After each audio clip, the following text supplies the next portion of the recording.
नमस्कार, स्वागत है आपका वी टाइम न्यूज पर और आपके साथ मैं हूं पहली चौहान। बढ़ते हैं खबरों की ओर।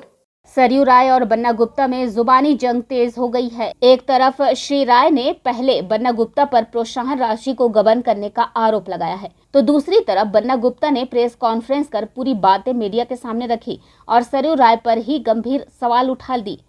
इस मामले में आप महागठबंधन की दोनों पार्टियां कांग्रेस और जेएमएम अपने मंत्री के समर्थन में उतर गए हैं।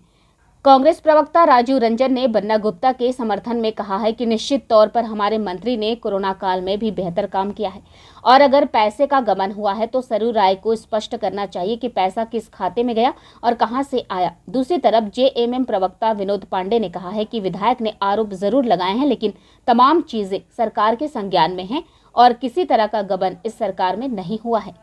देखिए, जिस तरह से इस मामले को लेकर के और माननीय विधायक के तरफ से सवाल उठाए गए, माननीय मंत्री के तरफ से जवाब दिया गया और विभाग के तरफ से जो बातें सामने आई है, उस पे स्पष्ट हो जाता है कि इस मामले को राजनीतिक मुद्दा बनाने का प्रयास किया जा रहा है और जो भी बातें हैं वो स्पष्ट रूप से विभाग के द्वारा सामने रख दी गई है।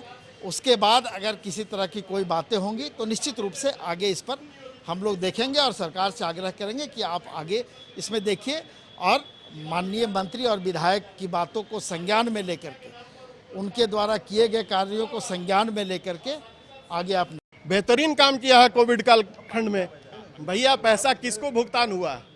सरकारी पैसा है ना, किस माध्यम से आ गया?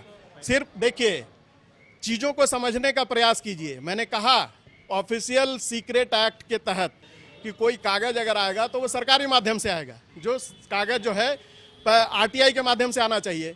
तो अब सरयू राय जी इस राज्य के बड़े नेता हैं, चुने हुए जनप्रतिनिधि हैं, उनको ये लाना चाहिए पब्लिक डोमेन में। अगर उन्होंने आकलन के आधार पर किसी व्यक्ति के ऊपर आक्षेप लगाने का काम किया है तो उनको ये बताना चाहिए कि किस आरटीआई एक्ट के तहत और किस दिन आपने आवेदन किया था और यह कागज़ आपको कहां से प्राप्त हुआ। अन्यथा मैं माननीय मुख्यमंत्री जी से मांग करता हूं कि चीज़ की जांच करवाई जाए। अगर इसी प्रकार से कार्यालयों के दस्तावेज राजनीतिक उपयोग में लाए जाते रहेंगे तो कहीं ना कहीं राज्य के लिए यह चिंतनीय विषय है और लोकतंत्र के लिए भी खतरनाक संकेत।